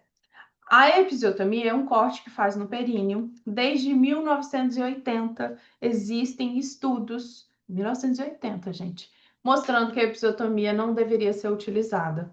Então, assim, hoje, né, aqui no Brasil, a gente sabe muito, tem estudos recentes, estudos antigos, que não vale a pena, que o nosso períneo, ele se alonga para o bebê sair. E que por mais que ele faça um rasgo ali, que é a laceração é melhor do que um corte. Porque corte, às vezes, a gente vai mais profundo, a gente não tem como saber se realmente ia precisar ou não. Então, logo no início da transição, né, entre episiotomia e não fazer, eu acompanhava vários partos e o médico falava assim: nossa, vai lacerar, Thaís, eu tenho certeza que vai lacerar. Como eu queria fazer uma episiotomia. E aí nascia, ou não lacerava, ou lacerava só um pouquinho. Eu só olhava assim, ela, nossa, né? Eu não imaginava isso. Por quê? Não tem como trabalhar no e se, né? E se lacerar grave? Mas e se não lacerar, né? Então, a gente sabe que a episiotomia não previne nada, tá bom? Se for lacerar, é melhor lacerar naturalmente. Então, aqui o médico ele pode fazer compressas, ajudar ali no posicionamento do bebê para diminuir essa chance de laceração. Quem faz fisioterapia pélvica, a massagem perineal ajuda muito. A massagem perineal é recomendada a partir de 34 semanas. Porém, a gente sempre faz avaliação aqui no Baby Boom. Por quê? Quando você entra. Se o seu períneo for tenso, a massagem é indicada antes. Porque, por exemplo, se eu sou uma pessoa encurtada, não consigo colocar a mão no pé. Você acha que em 4, 8 semanas eu vou conseguir chegar lá no pé? Ou eu demoro quase um ano para conseguir chegar no pé? A nossa musculatura, ela demora a relaxar, demora a se alongar. Se eu for começar só com 34 semanas essa massagem perineal, talvez não seja suficiente para o meu objetivo final, que é diminuir chances de laceração grave, tá? Então a avaliação é importante porque aí ela vai sugerir, vai falar, olha, talvez você faça pelo menos uma vez por mês para a gente trabalhar aqui o relaxamento, a consciência e depois faça a partir de 34 semanas. Quem tem laceração anterior, então teve parto normal, ou teve episiotomia ou laceração, pode ficar uma fibrose ali. Então, né, qualquer cicatriz, eu tenho uma cicatriz aqui, ó. Então, tem um tecido ali de cicatriz que pode ficar um pouco mais duro, sem elasticidade, e às vezes vale a pena trabalhar, tá? Então, por isso que a gente fala da fisioterapia pélvica, se a gestante precisar, ao longo da gestação e não só a partir de 34 semanas. Mas para quem tem períneo saudável, é só a partir de 34 semanas mesmo, tá? E Thaís, Uhum, vamos dizer que lacerou, né? Assim uhum, como também dá casos de hemorroida. uhum. O que fazer após, né? Além, como que se tem pomada, algum alívio imediato, ou se tem algo para fazer logo que lacerou, Tá. ou é melhor esperar um pouco? O que que pode fazer? Tá, lacerou. Se tiver uma laceração maior de que primeiro grau, vai dar o ponto, tá? Deu o ponto, a gente pode fazer o laser. As Ah, tem compressas um que a laser. gente tem o laser, tem as compressas que a gente orienta para levar para a maternidade. Então, compressa de gelo. Então, gelo, gente, lembra? O gelo, se a gente torce o pé, a gente vai colocar muito gelo para diminuir a inflamação local. Mesma coisa no períneo, fez um corte ali, tem uma inflamação. Então, a gente coloca o gelo tanto como anestésico para diminuir a dor, quanto para diminuir essa inflamação. Então, tudo isso vai ajudar na cicatrização. E o períneo, a mucosa do períneo, a gente brinca assim que cola com cuspe, né? Eu mordi minha língua bem feio essa semana passada e eu ia fazer essa evolução, acabei não fazendo, de como que a mucosa, tanto da boca quanto do períneo, cicatriza muito rápido. Então foi uma mordida feia mesmo, mas em 3 dias eu já não tinha mais nada, tinha cicatrizado. Porque a mucosa cicatriza muito rápido. Então, se a gente cuidar direitinho dela, cicatriza. O que que é importante? Às vezes vocês se empolgam com gelo e deixa molhado depois. Então, vai lá, coloca o gelo, tira, mas a fralda que você tá molhada e você não trocou. Aí pode ser que a cicatrização fique pior, porque eu preciso de um ambiente seco ali para Uhum. cicatrizar. Então, isso pode piorar. Mas o laser e o gelo geralmente aliviam muito a dor e ajudam aí nesse processo de cicatrização. Você teve laceração no primeiro? Eu tive, mas eu É, nem senti. ótimo, que bom. Mas precisou de ponto. Eu acho que precisou de um pontinho. Uhum, tá. Não necessariamente vai lacerar, né? E não necessariamente precisa de ponto. Mas se precisar, a gente pode fazer isso para ajudar, tá? Em relação a... Antes não tinha essa história do laser, eu acho. O Não, na laser. nossa época não tinha. É, O laser tá bombando mais agora, né? Tá é. sendo mais estudado e tal, mas na nossa época não tinha, não. Tá? O fórceps e vácuo, alguém tem dúvida ou medo dele? Me Eu contem. tenho. Não sei Tem? nada, não sei se faria. Tá. Eu Quem, também tenho, quem que é? Raquel. Raquel. Raquel. O que acontece, gente? Antigamente fazia-se fórceps, um fórceps alto que eu falo, né? Então, vamos lá. Aqui é a saída da vagina, tá? Portinha, igual tá na foto aqui, e aqui lá no colo do útero. Então, antigamente, o fórceps é como se fosse uma colher de metal. São 2 colheres, né? Então, elas fazem isso, pega a cabeça do bebê e puxa. Então, antigamente, o bebê estava lá em cima, muito alto no colo do útero, não estava na portinha, e a gente usava o fórceps para colocar aqui e puxar. Isso, antigamente, gerava uma lesão que a gente chama lesão de plexo braquial. Que é? Puxava, mas os ombros agarravam, lesionava todos os nervinhos aqui do ombro, e aí o bebê ficava hemiplégico. Tem muito relato assim de antigamente. Ou então, o bebê ficava machucado porque fazia muita força. Esse fórceps não se faz mais, tá? O que se faz é fórceps de alívio. Então, o que quer dizer? Então, lembra, aqui é um pouquinho mais para dentro do que essa foto aí. A vagina tá aqui, o bebê tá aqui na portinha onde estão meus dedos. Então, eu vou colocar o fórceps aqui, o vácuo extrator vai fazer aqui também, bem na portinha. Então, falta muito pouco para o bebê nascer, né? Um dedinho para o bebê nascer. E eu vou ajudar esse bebê a nascer. E aí, então, no vácuo, ele vai colocar aqui, vai puxar o vácuo para fazer o vácuo e puxa a cabeça do bebê. E o fórceps entra com a colher aqui e puxa também. Querer ou não querer fazer, depende se dá tempo para isso ou não. Na maioria das vezes, quando a gente usa o fórceps ou o vácuo, é que o bebê precisa nascer. Então, a gente precisa tirar esse bebê o mais rápido possível, porque teve alguma alteração de batimento cardíaco. E dependendo da posição que o bebê tá, ele só vai conseguir nascer de parto normal. Então, mesmo que você pense que você não queira fazer, ali é para salvar a vida do bebê. Então, aí a médica faz, independente do que você escreveu no plano de parto, tá? Diferente desse outro fórceps, que ele era mais profundo. Eu consigo ir para uma cesárea. Então, a médica vai falar, ó, ou eu posso fazer o fórceps, ou a gente vai para cesárea. Aí você escolhe a cesárea. Mas se for o fórceps do bebê bem baixinho, a única opção que tem é que ele nasça de parto normal. Então, ali ele precisa Mas, nascer. e esse limite que eles falam que tem, que você pode tentar 3 tentativas, e se não nascer, ou pode extrapolar esse limite, já que ele Geralmente tem que nascer? geralmente é esse limite. Então, assim, esse 3 tentativas é pro vácuo, né? Depois ele vai pro fórceps. O fórceps geralmente ele nasce, não tem como não nascer. Porque Ah, o é? que acontece com o vácuo? Se você não colocar direitinho, às vezes não consegue acoplar, tem muito líquido aqui e não faz o vácuo. Então ele perde no meio do caminho, né? Você consegue puxar um pouquinho e aí o vácuo solta.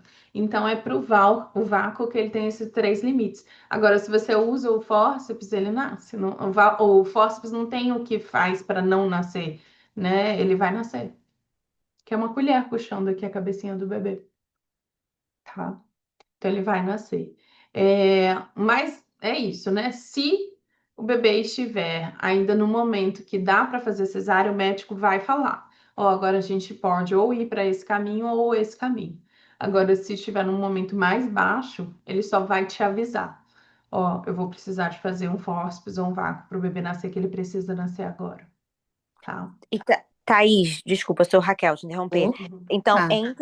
entre o fórceps e, se tiver tempo, e ele vai me avisar, entre o fórceps e a cesárea, existe o certo, o menos pior, o que vocês recomendam, ou não? Fica totalmente em função da mãe. Olha só, se eu entendo que esse é o médico está te avisando para você fazer uma escolha, eu entendo que o bebê está bem ainda. Então, quando que eu já vi isso acontecer?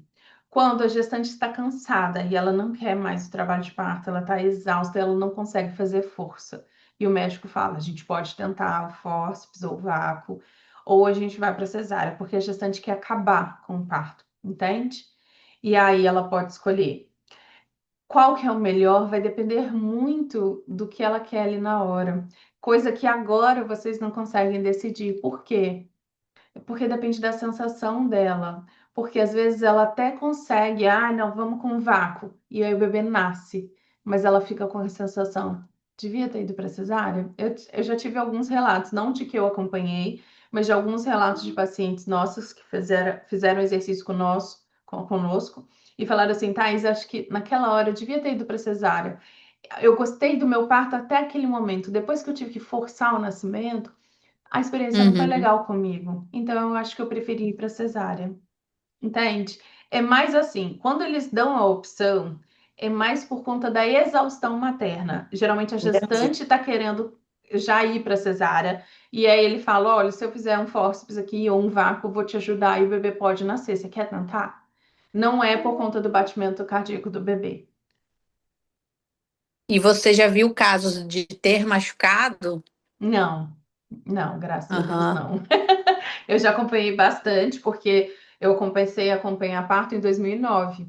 Em 2009 até 2014, usava muito fórceps, muito, muito, muito, muito.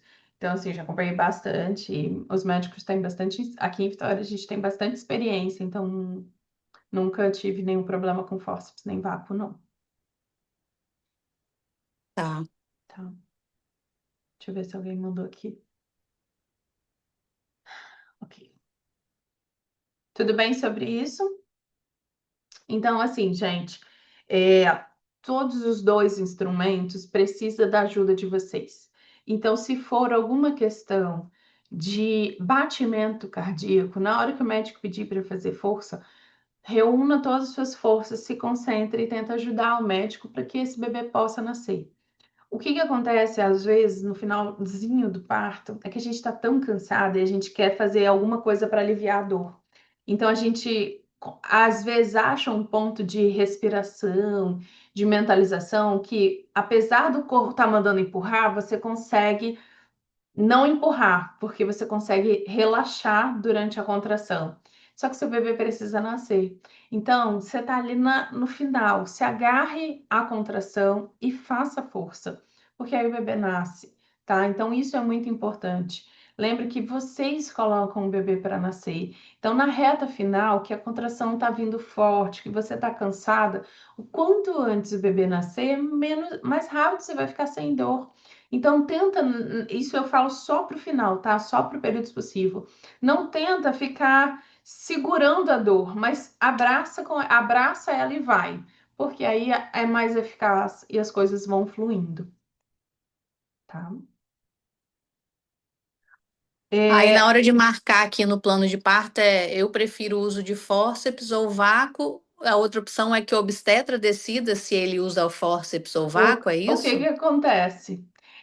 Como o fórceps foi deixando de ser usado, os médicos mais novos, eles não têm experiência com fórceps.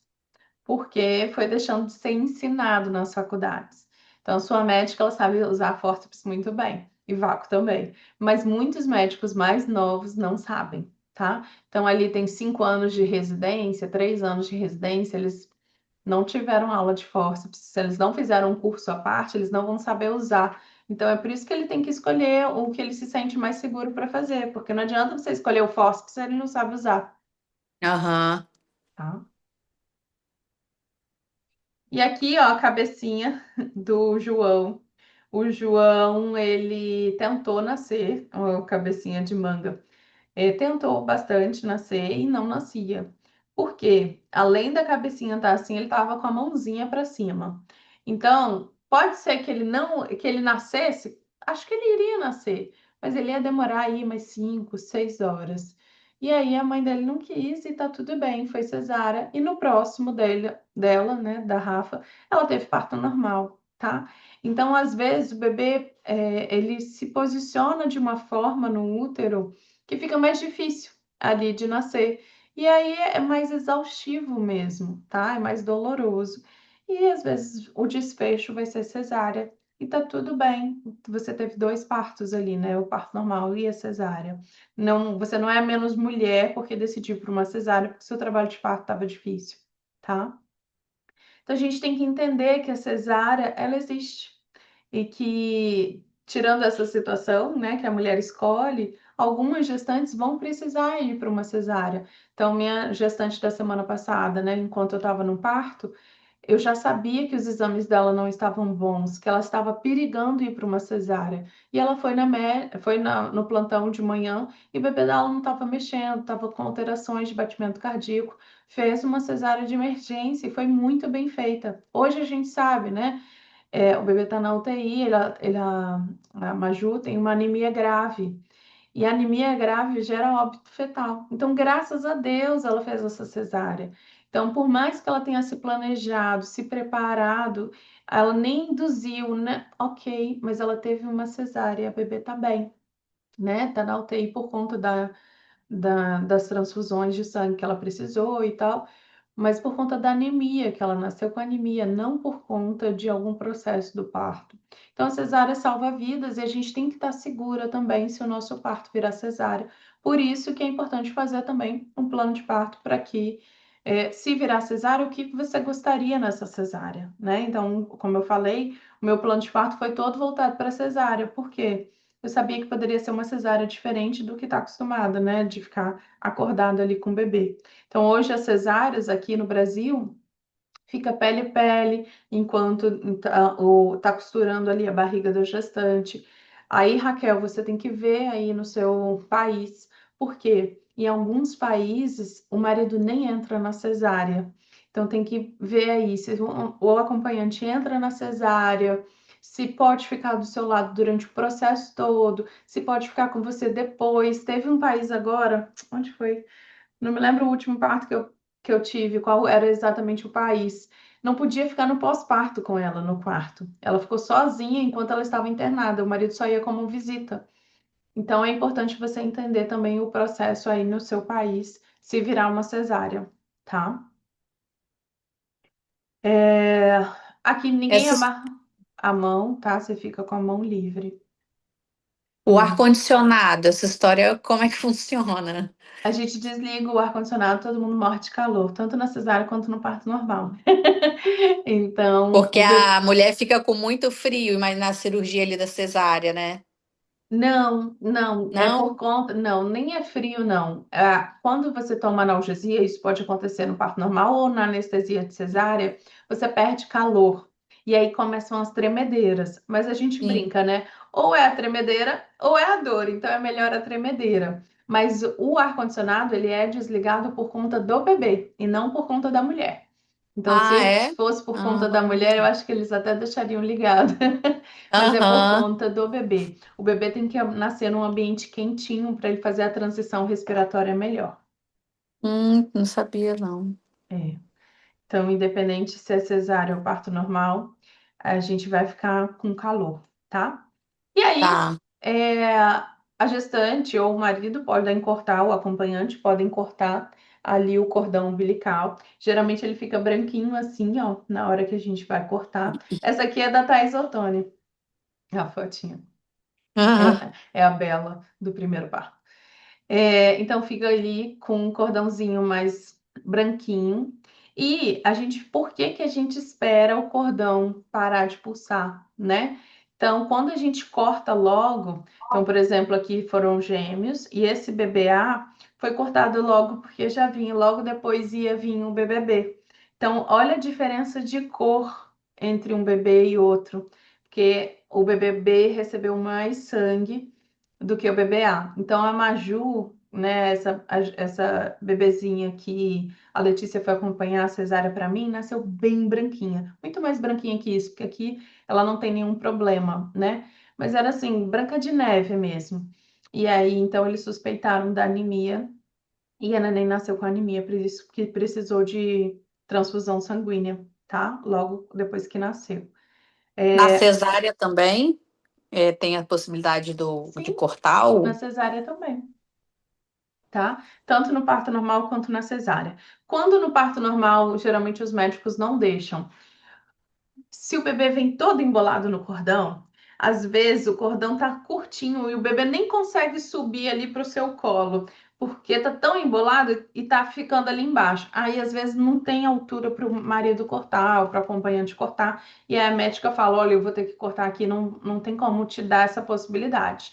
Mas tirando isso, sempre o acompanhante pode cortar, tanto na cesárea quanto no parto normal, tá? É quanto tempo mais ou menos que ele para de pulsar? 3 minutos. Tá. 3 minutinhos. A placenta, então tem gente que quer ver, tem gente que não quer ver. A placenta é essa daqui, ó, a membrana, que é Oi, gente, da bolsa amniótica, e a placenta aqui dentro, e o cordão umbilical. Então tem gente que quer ver, tirar curiosidade, pegar, e tem gente que não quer. Vocês que escolhem, tá? A placenta é de vocês. Muitos médicos aqui, quando vocês querem ter 2 filhos, que tem muitas questões ao longo da gestação, eles pedem para fazer um exame na placenta. Então, a placenta fica ou no hospital ou vocês levam no laboratório para fazer um exame. Mas é quando tem problemas, né? Por exemplo, eu tive trombofilia, meu bebê teve restrição de crescimento, eu tive que induzir com 36 semanas. Então, minha placenta foi fazer exame para a gente prevenir isso no segundo bebê. E a gente conseguiu, tá bom? E essa história de guardar a placenta e o sangue, se isso tem sido feito no estado? Então, aí vai mais de casal para casal. Depois eu vou mandar lá no grupo a recomendação realmente de estudos científicos, né? Aham, O ideal seria ter um banco público, onde todo mundo pudesse acessar. Por quê? A maioria das doenças, não, quando você vai usar o seu próprio sangue de cordão umbilical, ele não vai fazer tanto efeito. São poucas as doenças que fazem efeito, que você pode usar. Então, por exemplo, eu tive câncer. O meu câncer eu poderia fazer do meu próprio, se eu tivesse, né? Do meu próprio uhum, cordão umbilical. E aí eu perguntei para o médico, falei, olha, se minha mãe tivesse coletado e tal, você usaria? Aí ele falou, não, Thaís, eu prefiro sempre usar recém-coletado. Então, o que que ele ia fazer? Ia estimular as minhas células para eu fazer um transplante que chama de autólogo, de mim para mim mesmo. Então, eu conversei com vários médicos, eles falaram assim: a gente sempre prefere pegar células novas do que congeladas, porque a gente sabe que tá ali, que vale a pena, mas a gente vê que é melhor as novas. Então, eu vou te aham, mandar vários estudos ali para você avaliar, tá? Mas o tá, ideal é que se fosse um banco público. Por quê? Então, o meu bebê vai precisar e o seu bebê não tem doença. Então, eu pego do seu bebê aham. que não tem doença e não do meu próprio bebê que já tem a doença ali no DNA dele, Uhum. tá? Eu te mando isso direitinho. É, Então, logo depois que o bebê nasce, vocês podem pegar o bebê e ficar com ele, tanto na cesárea quanto ou no parto normal. Porém, se o bebê estiver precisando de assistência respiratória, aí sim que esse bebê vai com a pediatra. Então, o bebê foi para você, foi para o seu colo, fique tranquilo. Porque tem alguns casais que ficam, ai meu Deus, cadê a pediatra? Será que tá tudo bem? Se tá no seu colo é porque tá tudo bem. A pediatra tá ali olhando tudo, tá? Então fica tranquilo. Por mais que você ache que o bebê não está respirando, não está fazendo nada, se está no seu colo é porque está tudo acontecendo. Pode deixar. E aí o bebê fica ali Mesmo na hora se não, ouro. mesmo se não chorou, e essa Sim, história de não fazer a aspiração mais, não é? Que aham, mudou? isso não faz. Mesmo, mesmo. Se o bebê tá ali tranquilo, bem, corou, tá no seu colo é porque tá tudo bem. Confia e tá tudo bem, tá? Hoje não, realmente não aspira mais não. Amamentar, né? Então, assim, a gente sabe que o bebê ele pode querer mamar logo depois do parto, mas ele pode também não querer mamar, não ter os reflexos ainda para amamentação. Então, a gente tenta colocar o bebê para mamar se ele tiver reflexo, mas se ele não tiver, deixa ele. Tem uma aula maravilhosa lá no curso, e quem contratou tem a possibilidade de assistir, falando sobre os reflexos da hora ouro. Então, o bebê vai começando a exibir vários reflexos até ele ficar pronto para amamentar, porque ele tem que regular a respiração, a glicose no sangue, a temperatura. E às vezes tudo que a gente quer é colocar o menino para mamar, né? Mas ele está fazendo tanta regulação no corpinho dele que a gente não precisa ter ansiedade para isso. O bebê vai mamar quando ele quiser, tá? Porque antigamente o bebê nascia, a gente já pegava o peito e tentava colocar ele na boca. Hoje a gente respeita o bebê porque a gente sabe que ele passa por um processo de transição. Se eu não me engano, são 8 transições que o bebê faz até querer mamar. Então, às vezes o bebê faz isso mais rápido e às vezes ele demora mais. Esse negócio da água glicosada, Não faz mais da, não. não. Não, não. Aí a Thaís. Família, gente. Então a família inteira pode entrar, igual no parto da Thaís. Todo mundo entrou. Mas tem gente que não quer. Então tem gente que fala assim, Thais, fala lá na recepção que é proibido entrar, que o hospital não deixa entrar. Não fala que sou eu, não. Fala que o hospital não deixa entrar porque eu não quero que ninguém me visite agora, imediatamente após o parto, que foi o que aconteceu com a Thaís. E tem gente que quer que a família inteira veja o trabalho de parto, tá? Vocês que vão escolher isso, o que é melhor para a família de vocês. Então, é uma opção de vocês, vocês escolhem e definam o que vocês querem em relação às visitas pós-parto ali. Eu, particularmente, prefiro que o bebê seja visitado ainda na maternidade, não precisa ser imediatamente pós-parto, né? Mas ainda na maternidade do que em casa, porque em casa você tem que fazer sala, às vezes a pessoa vai ficando, você tá cansada. Ali na maternidade, não, geralmente chega uma visita, chega outra, então é uma visita mais rápida e pronto, já fez tudo que tinha que fazer, tá? Depois que o bebê nasce, tem o colírio para fazer e tem a. Thaís, Oi? desculpa te interromper de novo. Raquel, Hum. vale pedir para as pessoas irem de máscara ou não? Não mais, não é necessário. Assim, partindo do princípio de que ninguém gripado, doente, vai me visitar, pelo amor de Deus. Mas É, pessoas saudáveis, sem sintomas, ok? Irem sem máscara ou pode sim. pedir para botar máscara? Não, se tá saudável, sem sintomas, ok, sem máscara. Hoje em dia a gente não pede máscara mais não, tá? Só lavar a mão. E se quiser pegar o bebê, que venha tomada banho de casa, né? Então não saia do trabalho e queira ir para o hospital para pegar um bebê, tá bom? Mas não precisa da máscara, não.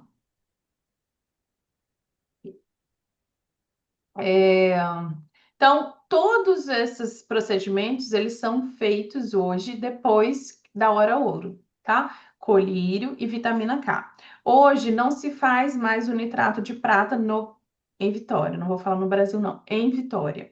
Então, usa aqui o PVPI, que é o iodo povidona. Então, isso não arde o olho do bebê e dificilmente causa é, conjuntivite química, que o nitrato de prata fazia bastante a conjuntivite química, tá? Então, hoje, eu conversei na época que eu estava grávida com alguns oftalmologistas e eles falavam assim, Thaís, o iodo povidona, que é o PVPI, não causa nada no bebê. O que ele previne é uma cegueira por alguma contaminação. A cegueira é grave, seu filho vai ficar cego para o resto da vida.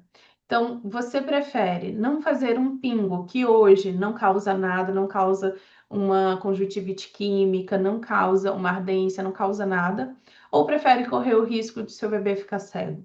É óbvio que eu coloquei o PVPI.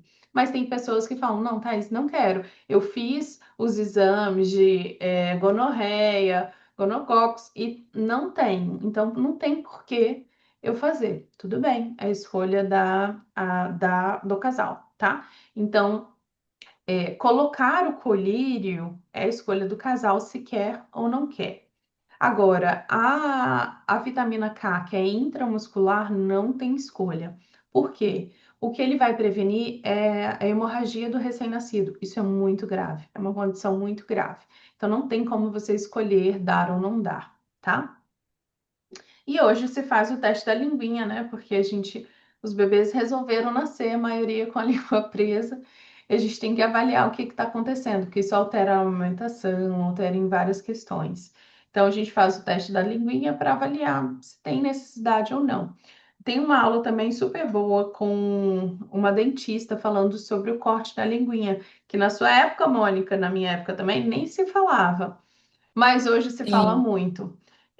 Então, será que realmente precisa fazer ou não? Meu filho nasceu com a língua meio presa e a pediatra dele falou: olha, a gente vai esperar cada etapa para a gente ver se precisar, se precisa. Então, a amamentação fluiu, então não precisou. Introdução alimentar, teve algum problema? Não, então não precisou. Começou a falar, ele fala normal ou tem a língua presa? Fala normal, então não precisou fazer a cirurgia, tá? Então, chegou um momento na história aí que falava que quase 90% dos bebês tinham que fazer. E hoje está se voltando a essa avaliação realmente das etapas do bebê para ver se realmente precisa ou não precisa. Mas tinha uma época que no Gesto da Vida que 90% fazia. Não é necessário todos fazerem. Então, aqui, né, falando sobre a conjuntivite que eu falei, a vitamina K e a linguinha, né, a língua presa. Ele faz isso daqui, ó, só para vocês saberem, né? Quando o bebê começa a chorar, ele faz o formato de coração. Eu acompanhei o parto de uma dentista e na hora que começou a chorar, ela falou assim, putz, a pedra não cai longe, né? Então ela viu que tinha que fazer, não tinha jeito, não. Mas eles fazem na hora o corte lá no Aqui em hospital? Vitória, não. São Aham. Paulo faz, Rio de Janeiro faz, mas aqui em Vitória, não. Você leva na dentista depois e ela faz no consultório, tá? Banho, gente, mudou muito essa questão de banho também. Alguns Uhum. hospitais fazem depois de 24 horas, alguns hospitais não fazem mais. Então, por exemplo, numa parte não faz mais banho, tá? Nem 24 horas depois, o bebê vai embora sem banho.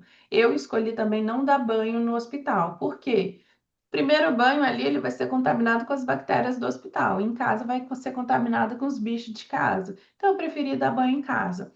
Mas eu sei que gestante, né, mãe e pai de primeira gestação, fica assim, como que eu vou dar banho em casa? Eu nunca dei banho na vida, né? Então, você pode aí esperar as 24 horas e depois pedir o banho do bebê.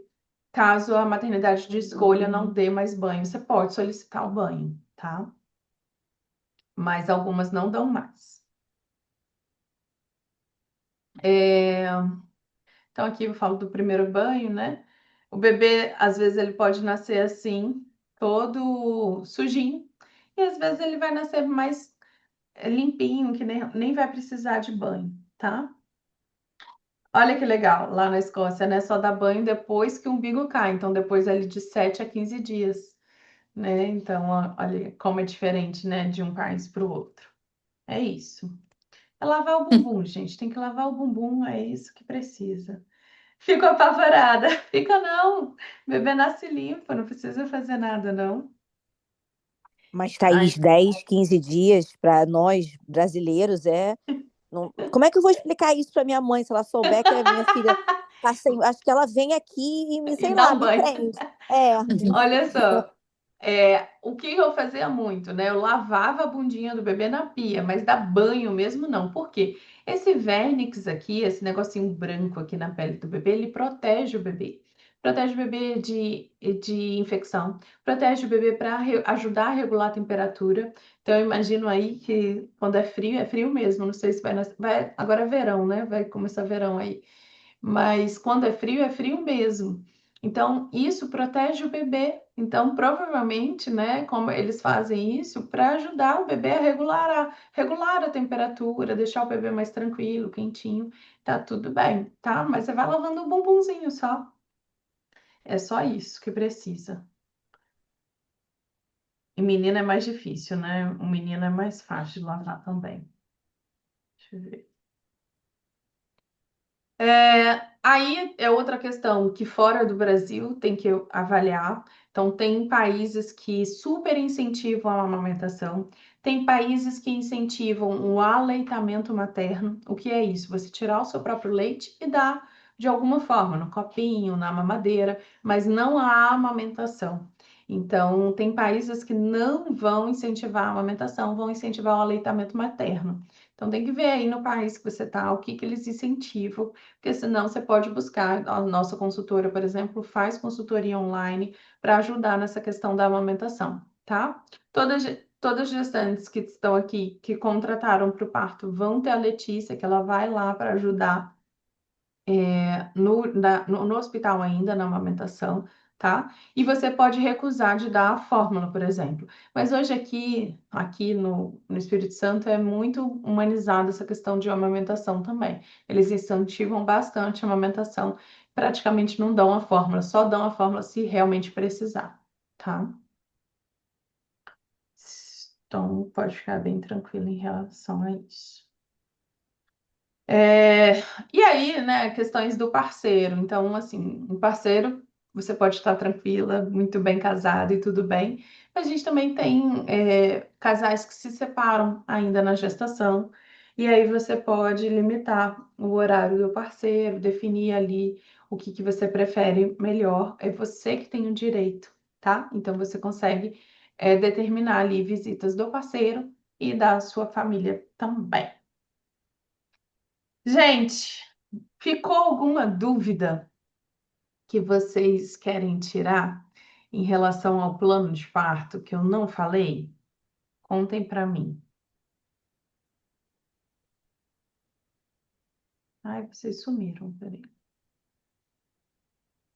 Ficou alguma questão, Raquel, aí que você já ouviu falar na Escócia?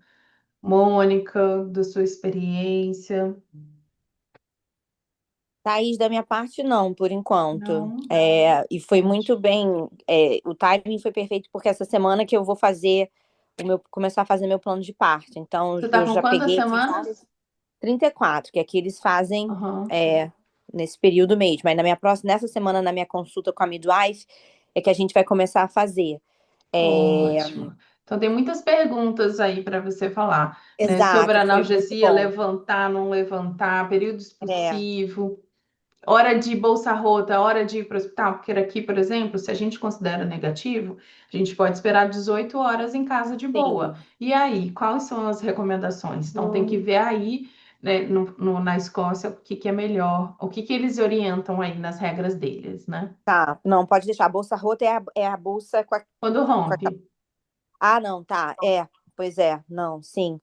E até mesmo a questão do quando se vier com aquele cocô mais Mecônio. esverdeado, Uhum. eu vou pegar essa orientação também, porque aí teria que ir Ótimo. mais rápido, né? Não, o mecônio sempre tem que ser avaliado, tá? Tá, tá Se é bom, água de arroz, a gente pode ficar em casa. Agora, tá. mecônio não, mecônio tem que ser avaliado. Não que precise de uma urgência, mas é importante você ir para o hospital para avaliar. Mesmo se for um mecônio Líquido. líquido, tá bom, entendi. É Obrigada. importante, Tá. tá? Tá bom? Muito bem, meninas, muito obrigada por hoje. Falei demais, era para nossa sessão terminar 2 horas e eu falo demais. Mas espero que vocês tenham aprendido um pouquinho mais, porque o plano de parto não é só um papel que a gente entrega, é a gente entender a nossa experiência e saber escolher o que a gente realmente quer para que a gente tenha uma boa experiência no trabalho de parto. Tá bom? Um Obrigada, beijo. Thaís. De nada, a gente vai se vendo lá pelo Gesto da Vida. Obrigada, Falou. beijos. Tchau, Tchau, obrigada. tchau.